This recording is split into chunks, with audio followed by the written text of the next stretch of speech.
Lire Magazine Littéraire présente Portrait, le podcast qui retrace la vie des grands noms de la littérature. Épisode 23. Jean Giono, écrivain du Sud.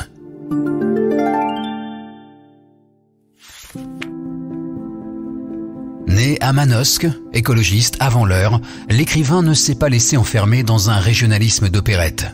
Soldat pendant la Première Guerre mondiale, militant pacifiste, Jean Giono fut accusé de collaboration en 1944. Son œuvre reflète ses paradoxes et sa complexité. Marginal, Giono, c'est le moins qu'on puisse en dire. Ceux qui l'ont lu le tiennent pour l'un des plus grands écrivains du XXe siècle. Pour les autres, sur la foi trompeuse de quelques transpositions cinématographiques, Giono serait une sorte de Pagnol austère, de Pagnol un peu terne, un Pagnol sans pagnolade. Giono n'est pourtant en rien un Tartarin de Tarascon à la triste figure. Parce qu'il lui est arrivé, en Virgile moderne, d'exalter la civilisation paysanne, quelques-uns ont même cru pouvoir dénoncer dans son œuvre les relents d'une France moisie, pétainiste. N'a-t-il pas été incarcéré à la Libération, sur l'injonction semble-t-il de Raymond Aubrac? S'il a échappé à la justice expéditive des épurateurs, le Comité national des écrivains ne l'a-t-il pas mis sur sa liste noire en compagnie d'écrivains autrement compromis comme Brasiliac, Céline ou Morand? Accusation démesurément injuste. Qu'importe. Tristan Tzara en service commandé décréta Giono romancier de la lâcheté. Quand bien même on lui a depuis rendu justice, il a protégé des fugitifs, des réfractaires, des juifs et des résistants, et ses prétendues compromissions relèvent davantage de la maladresse et de la naïveté que d'une quelconque sympathie pour l'occupant. Quand bien même on a fini par admettre qu'il est un grand écrivain, on trouve encore des contempteurs pour le déclarer passé de mode. Suranné, Giono? Rien n'est moins sûr. Car on pourrait aussi bien évoquer en lui le précurseur. Pour peu qu'il aime aussi la littérature, quel écologiste ne serait pas ému par la figure d'Elzéar Bouffier, le berger solitaire, taciturne et obstiné de l'homme qui plantait des arbres.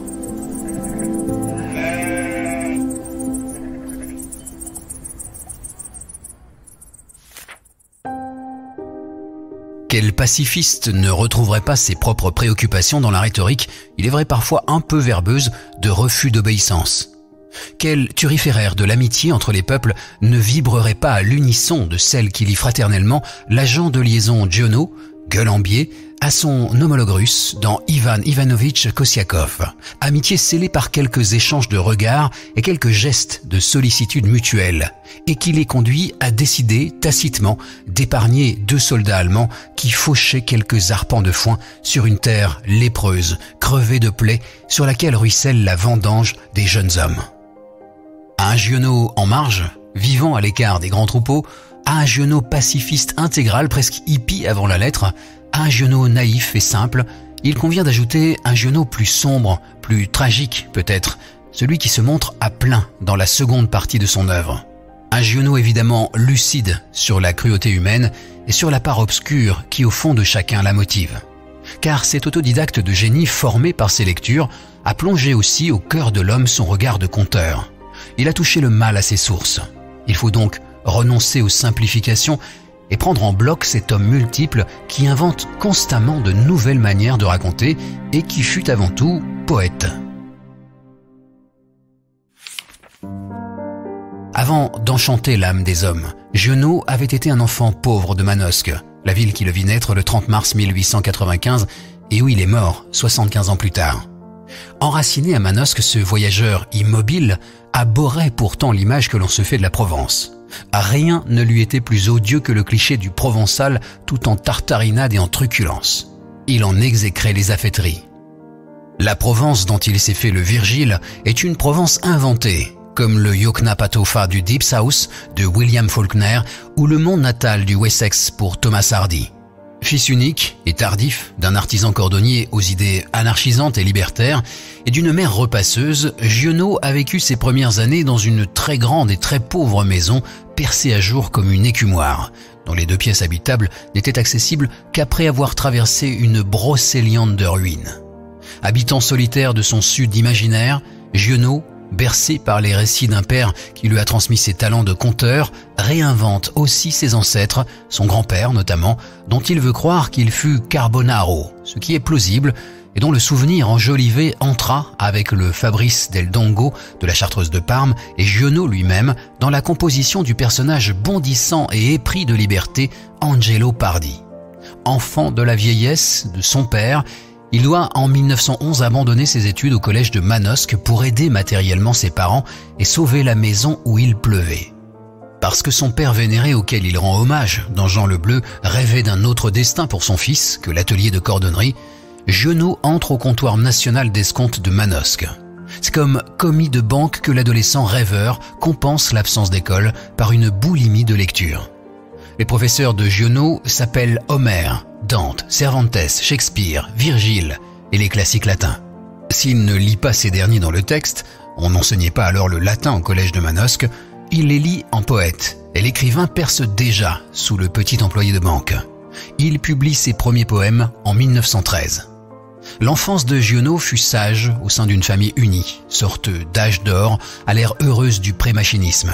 Contrairement à tant de grands écrivains, il n'a pas de compte à régler avec ses parents ou avec son milieu. Toutefois, lorsqu'il se fait, surtout dans la première partie de son œuvre, le chantre de la nature, les géorgiques dans lesquels il traite de l'expérience humaine au sein du monde naturel ne sont ni des bergeries, ni des idylles. Car le Giono plus sombre, le Giono seconde manière des critiques, est déjà là, tout entier dans les célébrations de la beauté du monde, notamment dans les contradictions que recèle toute jouissance du monde naturel, laquelle ne se conçoit pas sans une face sombre de terreur, d'où peuvent sourdre les pulsions les plus obscures. Si, dans l'eau vive, il fustige la civilisation qui, en voulant nous persuader que nous allions vers quelque chose, un but lointain, nous a rejetés à l'extérieur de nous-mêmes, sa sagesse de poète qui sait nous rappelle que nous n'allons vers rien. Et que c'est plus émouvant pour chacun de nous de vivre un jour que réussir en avion le raid sans escale Paris-Paris autour du monde.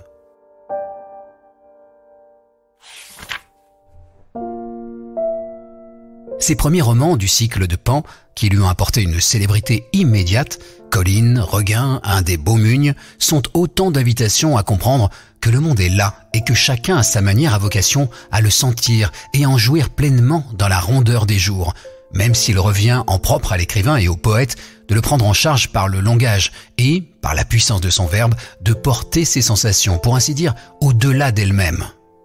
L'Arcadie gionienne des premiers romans n'est cependant pas un pays de cocagne, et la panique n'est jamais éloignée du dieu Pan. Le lecteur y trouvera des déserts et des squelettes de villages. Il lui faudra parcourir une Provence imaginaire qui a tout d'un paradis perdu. Les noces de l'homme avec la nature n'y sont jamais célébrées, en toute tranquillité. Et si les romans de cette période racontent souvent l'histoire d'une renaissance, c'est bien la preuve que la vie y est menacée.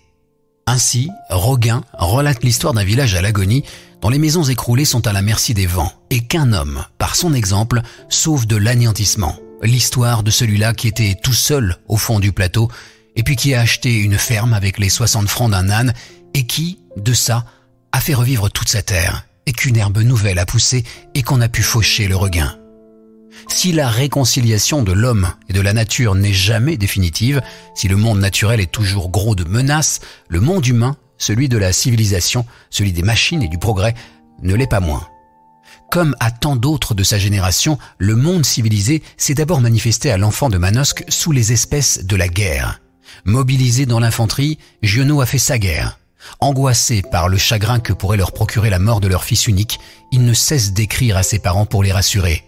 Le voyageur immobile crapahute d'un bout à l'autre du front. De 1916 à 1918, il est aux Éparges, à Verdun, au Chemin des Dames, au Mont Kemmel. Dans Le Grand Troupeau, en 1931, il évoque la nuit du soldat auprès de son camarade blessé et fait, à la façon d'un Goya, le tableau lugubre de la trêve du petit matin, l'heure où la terre sut sa fumée naturelle. Spectacle atroce, d'une aube, d'où toute vie avait été enlevée, hormis les rats venus renifler les morts, allant de l'un à l'autre dans une sinistre sarabande. Du ballet des rats, plus généralement des expériences traumatisantes de la guerre, sort directement le théâtre du sang, qui n'est jamais loin dans l'œuvre gionienne, et avec lui la violence et la cruauté, que ce soit celle de la nature, la sécheresse, le choléra, dans Le Hussard sur le toit, ou celle des hommes. L'expérience de la guerre est, comme pour toute une partie de sa génération, à l'origine de son pacifisme extrême. C'est un Giono embrasé d'une éloquence digne du Bossuet ou de Michelet qui, dans un article de novembre 1934 pour la revue Europe, intitulé « Je ne peux pas oublier », invite au refus d'obéissance. « Je n'ai pas honte de moi. En 1915, je suis parti sans croire à la patrie. J'ai eu tort, non pas de croire, de partir. »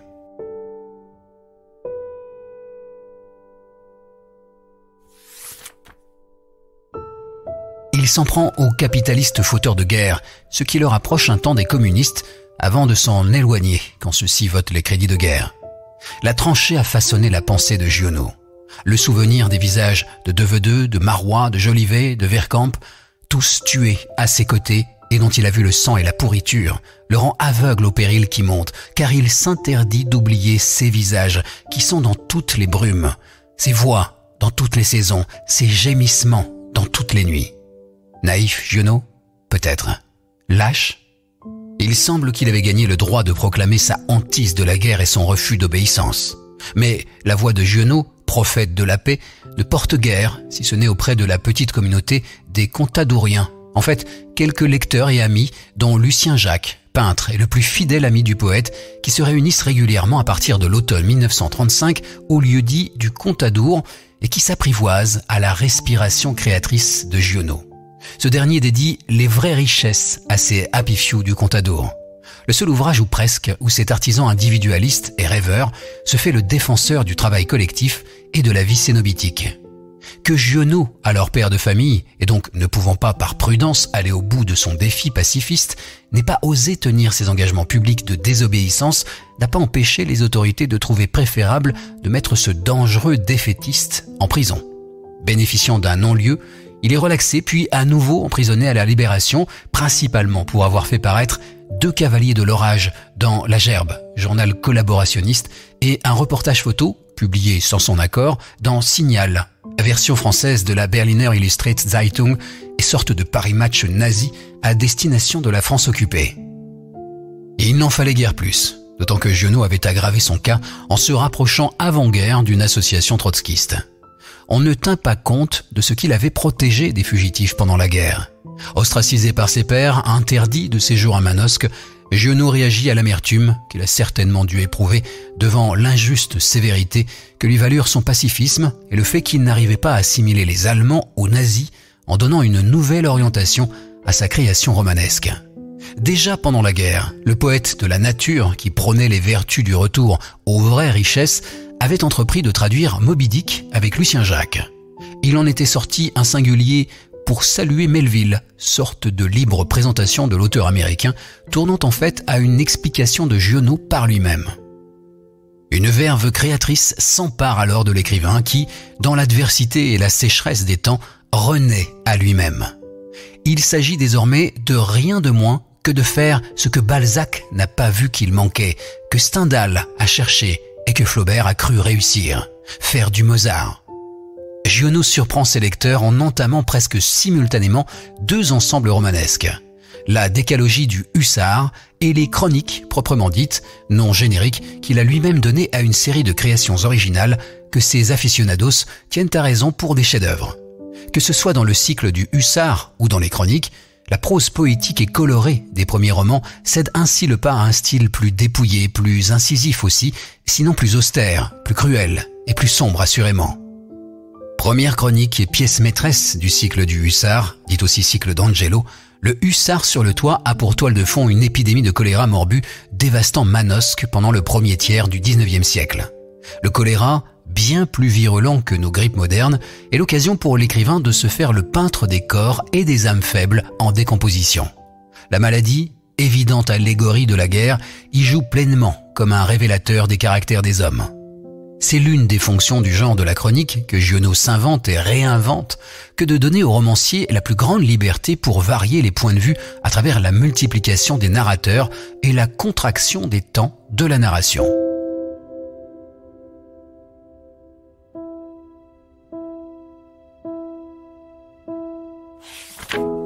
Pour Giono, La chronique ne permet pas seulement d'affirmer les droits de l'imagination du romancier contre le prétendu réalisme de l'historien, elle permet aussi de proclamer hautement le droit de mentir et de mentir faux. Si l'on pardonne ici cette pique contre Aragon, qui ne fut pas pour rien dans les attaques contre Giono, comme droit fondamental de l'écrivain. Après tout, Naissance de l'Odyssée, le premier roman de Giono, paru néanmoins après Colline, ne glorifie-t-il pas la littérature comme un beau mensonge puisqu'il repose sur l'hypothèse amusante d'un Ulysse inventant l'Odyssée pour cacher à Pénélope ses infidélités conjugales, véritable motif de son absence, ou dissimulant qu'il a tout fait pour éviter de participer à la guerre de Troie. Les chroniques montrent en outre que la narration, prise comme manière d'être au monde, est un moyen généreux de se réapproprier un réel toujours en voie de s'absenter. Elles permettent aussi nombre de variations sur les contradictions de ces économes et de ces avaricieux qui font profession de foi de se protéger du réel en s'accrochant à ces lambeaux de l'expérience que la littérature réaliste, mais en existe-t-il une seule, prend pour du réel. Ils croient pouvoir s'épargner la peine de vivre au grand air de la réalité rugueuse qui s'offre pourtant à leurs étreintes. C'est pourquoi, repliés sur eux-mêmes, ils finissent par thésauriser or et sang, à l'instar de Monsieur V, l'assassin en série d'un roi sans divertissement, qui tue pour tromper l'ennui d'une vie recluse par l'hiver et la montagne du Trièves. Le capitaine de gendarmerie Langlois, le fin limier qui a conduit l'enquête, a d'un même geste compris et châtié l'assassin en en devenant le meurtrier, cédant à la pulsion criminelle comme s'il avait contracté au contact de Monsieur V lui-même. Langlois, fasciné par l'image du sang s'écoulant rouge vif sur la neige blanche, n'aura dès lors de cesse de chercher à se désennuyer d'une vie qu'il s'est mutilée dans ses désirs les plus fondamentaux. C'est le drame du justicier qui porte en lui les turpitudes qu'il entend punir chez les autres. Ainsi, par les voies les plus diverses qu'il prête à des personnages de plus en plus complexes et qui s'offrent au lecteur souvent par bribes, laissant à ce dernier le soin de combler par l'imagination les lacunes, les ellipses et les équivoques de sa nouvelle comédie humaine ou de ses opéras bouffes, Giono recrée un monde aux couleurs de Pan. Avec son dernier roman, L'Iris de Suse, Le bout du cigare, allumé en 1928 avec Colline, Giono fait encore œuvre originale. Ce livre de Braise réussit une sorte de synthèse entre les chroniques et le cycle du Hussard. Avec le récit de Tringlot que transfigure l'amour d'une absente, Giono approfondit les coulisses de ce théâtre qu'est, selon lui, le sang. Tringlot, comme Monsieur V ou Langlois dans Un roi, a besoin de divertissement. Sa vie de bandit et d'évadé, riche en émotions, lui a donné plus que son saoul. Comme Angelo, Tringlot a été, à sa manière, un héros bondissant, mais il trouve finalement mieux que l'or et le sang, l'amour de l'absente qui est hors du monde. On l'aura compris, on n'en a pas fini avec Giono. Peut-être même en ces temps d'assèchement de la langue, pourrait-on se risquer à recommander aux contemporains de réapprendre à vivre et à écrire en relisant Giono. Jean Giono et tous les grands auteurs sont sur lire.fr.